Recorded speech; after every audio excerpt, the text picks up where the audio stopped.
கர்த்தராகிய இயேசு கிறிஸ்து நாமத்திலே உங்கள் அனைவருக்கும் வாழ்த்துக்கள். இந்த நாளுக்குண்டான ஜீவனுள்ள உயிருள்ள வார்த்தை சங்கீதம் 122:7. உன் அலங்கத்துக்குள்ளே சமாதானமும் உன் அரண்மனைக்குள்ளே சுகமும் இருப்பதாக. இன்னைக்கு உங்கள் வீட்டில் உங்கள் குடும்பத்தில் உன் அலங்கம் அப்படின்னா நீங்கள் தங்கி இருக்கிற வீடு, உன் அலங்கம் அப்படின்னா நீங்கள் குடியிருக்கிற இடம். உங்கள் வீட்டுக்குள்ள சமாதானமும் உன் அரண்மனைக்குள்ளே சுகமும் இருப்பதாக.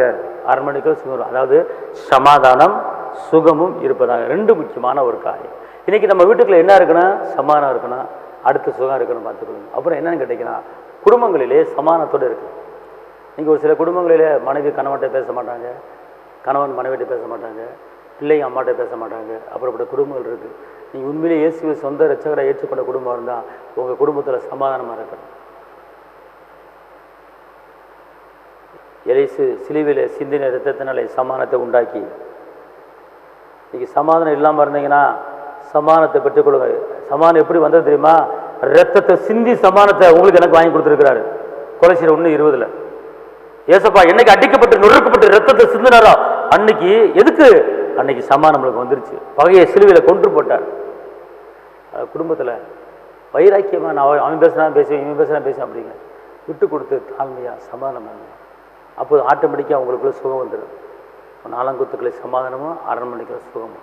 நீங்கள் சமாதானமான ஒரு வாழ்க்கை வாழ்ந்தீங்கன்னா சுகங்களை தேடி வந்துடும். கர்த்தர் பெரிய காரியம் செய்வார். அதனால் பயப்படாதிருங்கள். இன்றைக்கி சமாதானத்தை பெற்றுக்கொள்ளுங்க, சுகத்தை பெற்றுக்கொள்ளுங்க.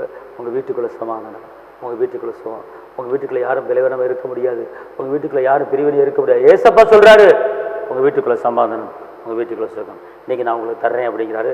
அதை பெற்றுக்கொள்ளுங்க. இந்த வசனத்தை சொல்லி பேசுங்க, அறிக்கையிடுங்க, பெரிய காரியத்தை பார்ப்பீங்க. கர்த்தர் உங்களை ஆசீர்வதிப்பா. தேவனுக்கு மகிமை. தகப்பனே ஏசப்பா, நன்றியோடு துதிக்கிறேன், ஸ்தோத்திரிக்கிறேன். உன்னதரை துதிக்கிறேன், உயர்ந்தவரை துதிக்கிறேன், மாறாதவரை துதிக்கிறேன், அற்புதரை துதிக்கிறேன், அதிசயத்தை துதிக்கிறேன்.